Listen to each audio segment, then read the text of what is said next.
Welcome to Art Ed Radio, the podcast for art teachers. This show is produced by the Art of Education, and I'm your host, Tim Bogatz.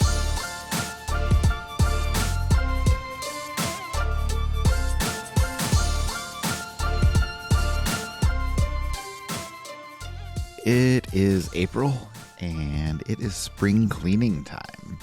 And whether you want to admit it or not, you probably have some things in your art room that need to get tossed. And that's okay. Right? Like we have to have a wide variety of supplies on hand because, art teaching involves so many materials, so many different media, painting and drawing and sculpture and mixed media, and the list goes on and on. We have so many specific tools and resources.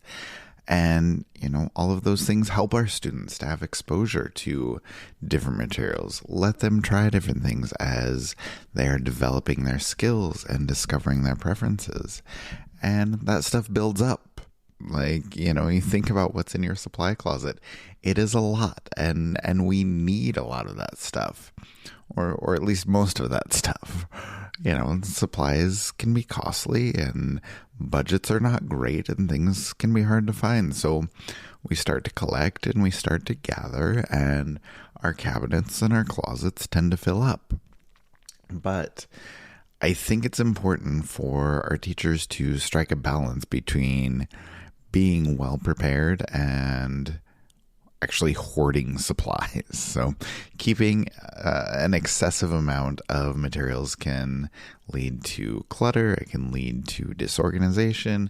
It can lead to a lot of waste. So we want to encourage you to at least try to stay organized a little bit. Maybe toss some of those materials. Keep yourself organized. Keep yourself efficient. And we can do that just a little bit of it at a time. And we've been talking about all things organization over on the Art of Ed community the past few weeks. We've been talking about spring cleaning. And Jen Leban, our online community manager, is going to be here today talking about, all of those spring cleaning things, but also answering the important question for today: what is the weirdest thing that you have found in your art room? Because we all have that story. In the course of cleaning, we're going to find some weird stuff. Every art teacher does. So we're going to share our stories. We're going to hear from some community members today, some people who shared when we did the art room makeover on YouTube, and just hear some of the best or some of the worst things that we found. So let me bring on Jen now.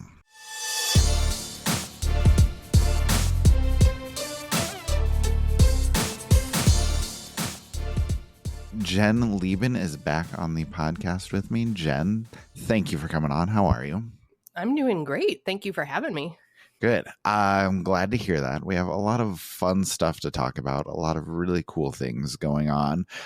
Before we talk about the weird and wild things that we're finding in our art room, I need to tell you congrats, because I know that the community now has 5,000 people in it, which I think is amazing. Yes. So can you just talk about why that's exciting, and maybe for the people who are listening who are not part of the 5,000 teachers there, just talk about some of the cool things that are happening over there.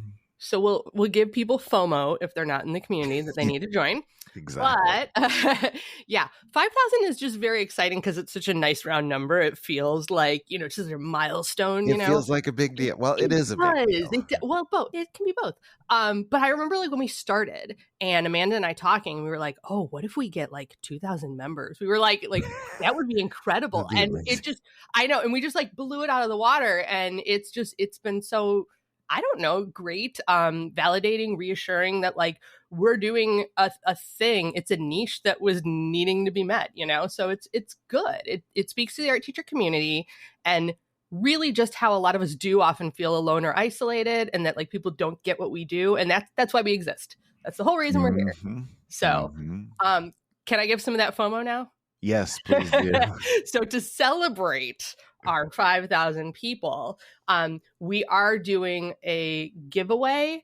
We are doing 5 $100 I don't know, prizes. We're giving away Okay. $500 to 5 people. I'm in. This is And awesome. yeah, and you just have to be in the community, and there's like a survey, like a feedback just about the community to fill out, and that's your entry in. And we're gonna pull those at the beginning of May. So we're all about the giveaways. We really want to honor teachers and do lots of things. So like with the month of May coming up, we got like all kinds of stuff for teacher appreciation. So just that should give you FOMO. You should join. I love it. I love it. And well, I mean, even aside from the giveaways, like it's just very cool to jump in on all the discussions and see all of the cool things that are happening over there. And we'll talk a little bit more about those today.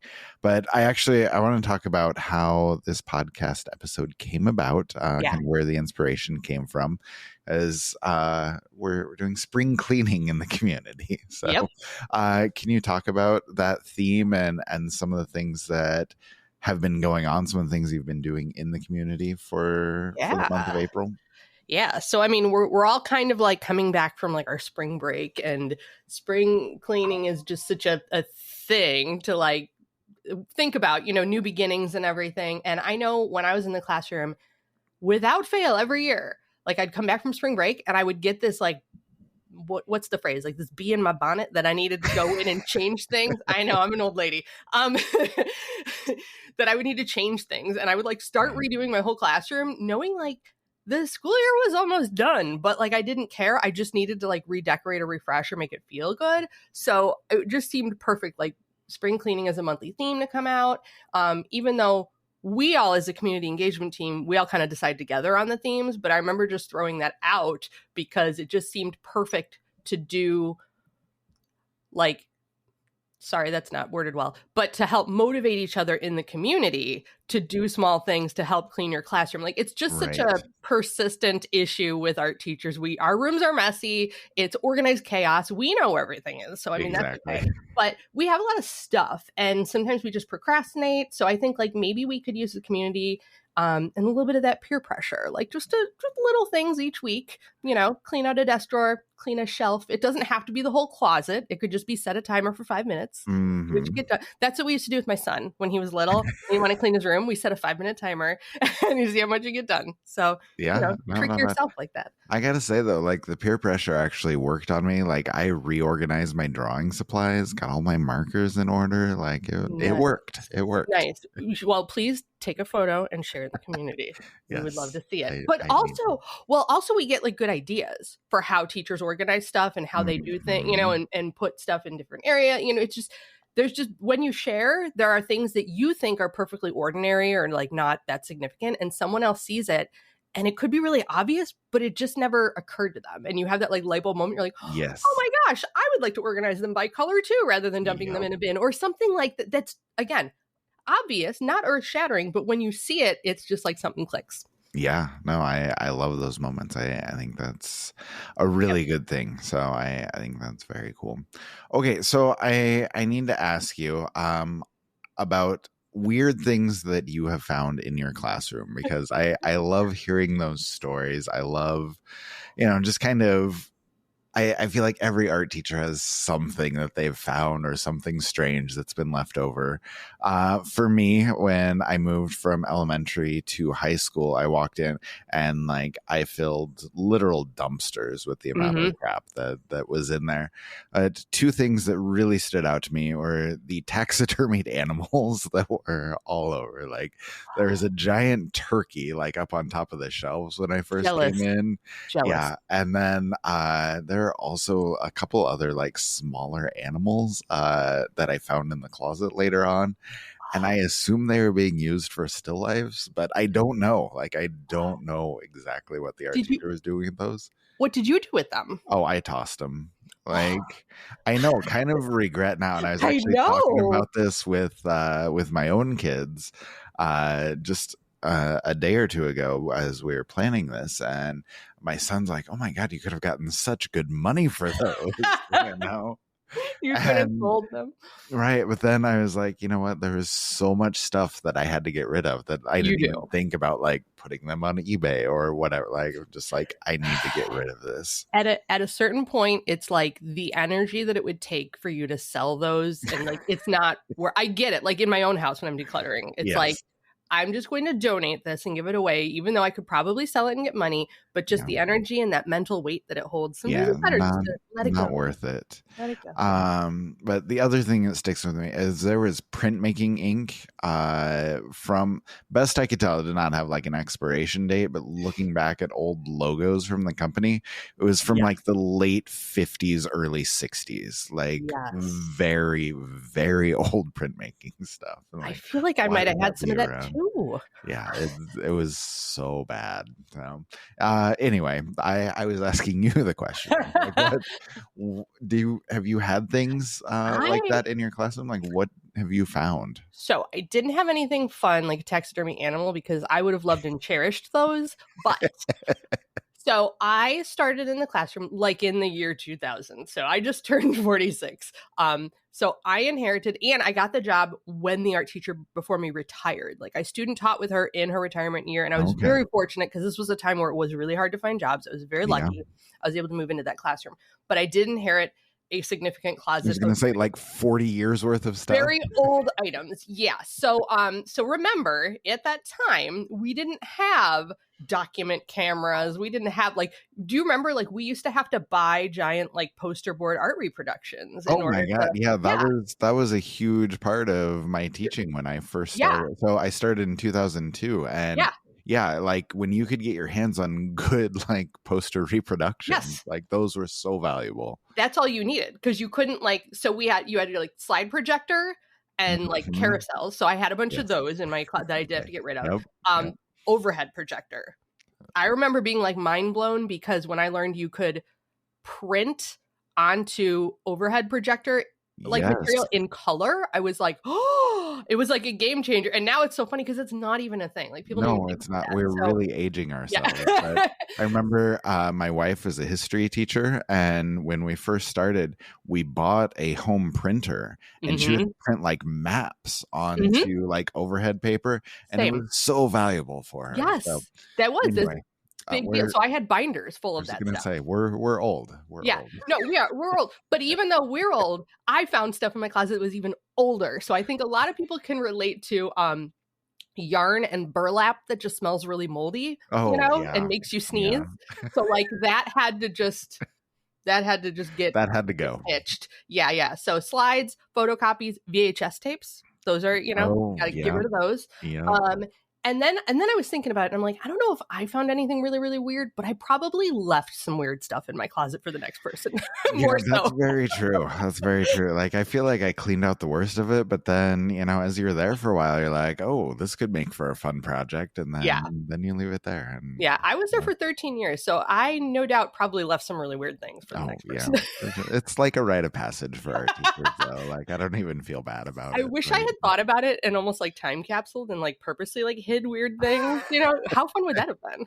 That would be good. It'd be really good. Okay, so did you watch the art room makeover YouTube series that we did? It was probably a year and a half ago now. I love that series. It is one of my favorite things I've seen on the YouTube channel. Okay. It's great. So for those that are not familiar, we went to just outside of Baltimore and went through this art teacher's room, and he was legitimately a hoarder, and we really had to get rid of a lot of stuff. And just some of the stuff we found, there's a great Instagram reel about that, showing some of the weird stuff we found. I think the weirdest, there was just a big Target bag that was just filled with wigs and weaves. The hair, yes. What even is the use of what were you planning to do with these things? Very avant-garde. It must have been. It was something else. So anyway, I actually went back and I found that post. And I know I shared that with you. So I want to read a couple of their off of there, a couple comments of things that people have found. One was from NSV or NVS Art, and she said in her art room closet, she found a tarantula preserved in the glass globe, posted on the square wooden box display. This is right up your alley, isn't it? I know, lucky. And she said it was dead, obviously. preserved in some special see-through gel. I used it as a drawing prop, but then someone stole it. See, obviously, it's I ripe was for going to say stealing. someone after your own heart. Yeah. Then. Like, I need this for my I know. living room decoration. Yes. And then MST Art Studio it said a calendar from the year I was born, which was 20 years before the school has ever opened. I was going to say, so talk about finding old stuff. That's a great one. And she said, I also found a 1/2 ton worth of bags of Quickcrete. So 1,000 pounds of quickset concrete. She said it took me 3 years to finally remove it. I can't even imagine. Yeah, I'd be like, hey, custodians, you need this Quickcrete? Yeah. So. They'd be like, nope. No, thank you. So looking at that, did anything catch your eye? Any of those comments? Well, I was actually looking at the reel itself, and I was identifying with, I was like, oh, there's my slide carousel that I was talking was right in there. And the other one that really resonated with me was the broken skeleton, because I was like, oh, I definitely left one or more of those behind. Oh, I was going to say, well, everybody has those skeletons because they're used for so many drawing projects. Yes. But yet, like, between being moved in and out all around and then just being around kids, like, they're going to get broken. They're going to be missing pieces. So the drawing mannequins, too. I had many that were, like, missing a leg or missing a... And then we would, like, try to get creative, and we'd be like, it's a pirate one. He's a peg leg, you know? And, like, we would, Yeah, it's good. Right. Okay, so anyway, moving on from that, we also had the post in the community asking people to share organization pictures, which were very cool, but also talk about the weirdest things that they've found in their room. So I had a couple there, and I asked you to find a couple too. So I want to read 3 that I thought were kind of fun. Jennifer Jasper posted a really nice picture, seemed pretty organized, and then I looked on top, I'm like, what is that purple and pink plastic up there? I couldn't even process what it was. And Jennifer said the weirdest thing might be the outdoor playhouse stored up top. Like it was like a little Tyke's house. Yeah. Right. It's like for toddlers. I was like, why is that in the art room? I don't know. That one I'm not sure. Yeah. Yeah. But, again, like we don't have answers for these things. They're just stuff there. Denise Tan had ostrich eggs, and Sarah DeKent, which I think a lot of people have found a dead mouse, which never good. Not like a cool taxidermy one either. We should. No, just straight up dead mouse. It was just a dead mouse. Yeah. Gross. Yeah. Did you have some favorites that you saw? Yes. So Jessica Stuver found a mannequin with tree branches for arms. And I thought, well, yeah, that would probably weird me out a little bit too. But again, in keeping with our theme here, I also have creepy doll heads on display in my living room. So who knows? I may have found it fascinating, just like the taxidermy and the tarantula. So fair. Yeah. The other one that I thought was interesting, we had 2 different people actually post. Mariana Ruiz found a bunch of old cleaner fluid, and then Jamie Eaton found old glue mixture, like in a container. So I was just thinking of like containers of random liquids. So Jamie's container of glue mixture had this face taped to the lid, which was really hilarious. So I don't know if it was done by a kid or what, which made me think like, man, I should have done that, like taped faces on my lids. But it reminded me, I did find an old science lab kind of bottle, like with the cork in the top and like a weird like label on the front, in my art closet, and it was filled with some kind of mystery solution. I actually took it to the science teacher. It was like, is this safe, or am I gonna kill myself with acid? Right. I ended up dumping the liquid and saving the bottle, and the bottle still lives on the shelf in my living room, just so you know. Okay, very cool, but also very worrisome. Like, when do you call in poison control? Like, I know. When is this dangerous? The science teacher also didn't know what it was, but did deem it safe. So I was like, okay, like safe enough. Like I wasn't worried. Okay, fair. But I don't have any expertise. Like, best to check. Yeah. Who knows what that is? Okay, so I have one other question for you, but something else that just came up, like philosophically, is just thinking about art teachers, and we all seem to have walked into these situations, but then, like you and I talked about and admitted, we start to collect those things ourselves. We start to just hoard weird things. Why do you think that is? Like, I'm wondering, like, is it something where, our creative brains are always like, we can use that, so I better keep it? Or like, what Yeah. leads us, do you think, Yeah. to keeping all of these weird things around in our classrooms? I do think it is partly that, like, we have that sense of like resourcefulness, like I could use this, and also just our admiration for all things weird or creative, like True, true. we have, yeah, yeah. But I do wonder if, like, not to get super like Freudian and deep, but maybe we do have, like, art teachers in general, we have that like scarcity mindset because we like never Mm, have enough money, we never have enough supplies, we never have enough jobs, like there's like yeah.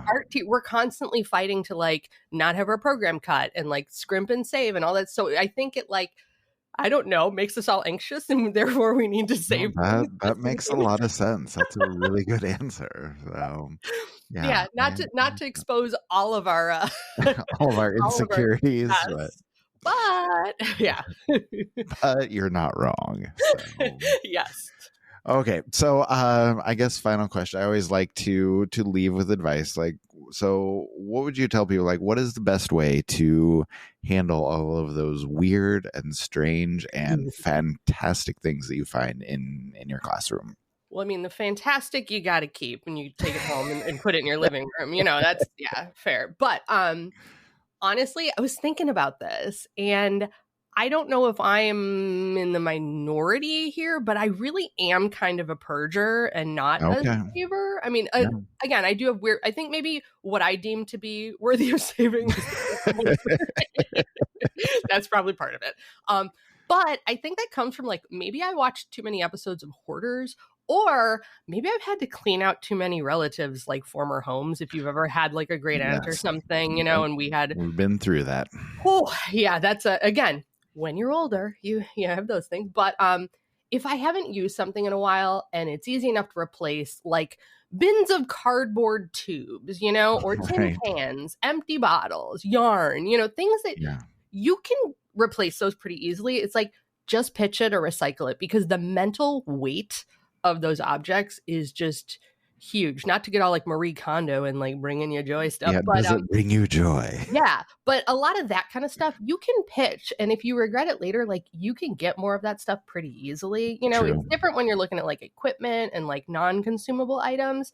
But all that being said, I don't know. I feel like I'm the kind of person that would rather start with like nothing and build up from there. Like, I would find it more appealing to come into a school with a new art program and build it up than to inherit a room that's like from Yes. the 50s and have to sort through and make sense of it, because I Yes. would just want to go I all can see Gordon that. Ramsay and like wipe it all out, like, this is terrible, and start like set it all on fire and just start fresh, because it is so much to dig through. And then there's all that, like, I don't know, but not attachment, but you feel guilty about throwing things away because of that like Absolutely. scarcity mindset. So you keep things just in case. And it's like, I don't know, I guess my goal in all of this and with the community and our theme is to give teachers permission to throw it. Like, it is okay Yes. to throw it out. It's Even if okay to get rid of stuff. yeah, and if it's recyclable and you have access to that, then great, do that. But if you don't feel bad about that. If you can donate it to another art teacher that can use it, great. But if you can't, that's okay too. Like whatever you can handle, whatever your capacity is for cleaning out, set that 5-minute timer. Like, do whatever you got to do. And like it's okay. We're all just like a work in progress here. So that's Absolutely. my closing statement. No, I love it. I love it. It's so well said. And yeah, I appreciate that. So, well, Jen, thank you for coming on and sharing some stories and chatting with me. I really appreciate it.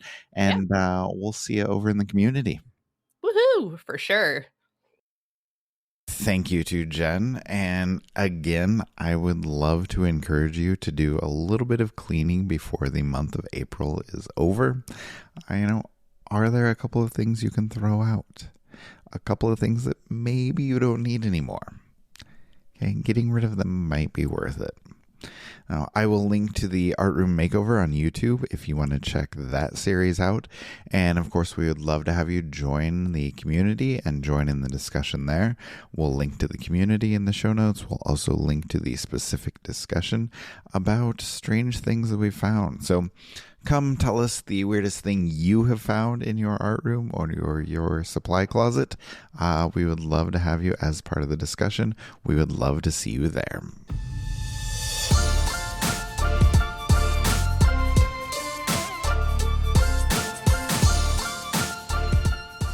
Art Ed Radio is produced by The Art of Education with audio engineering from Michael Crocker.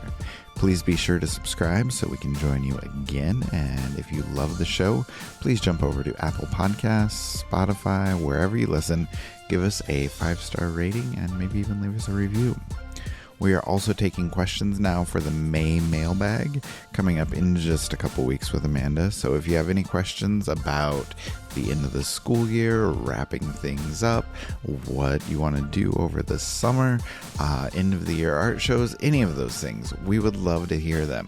Email podcast@theartofeducation.edu or timothybogats@theartofeducation.edu. We're looking forward to hearing from you and seeing what questions you have.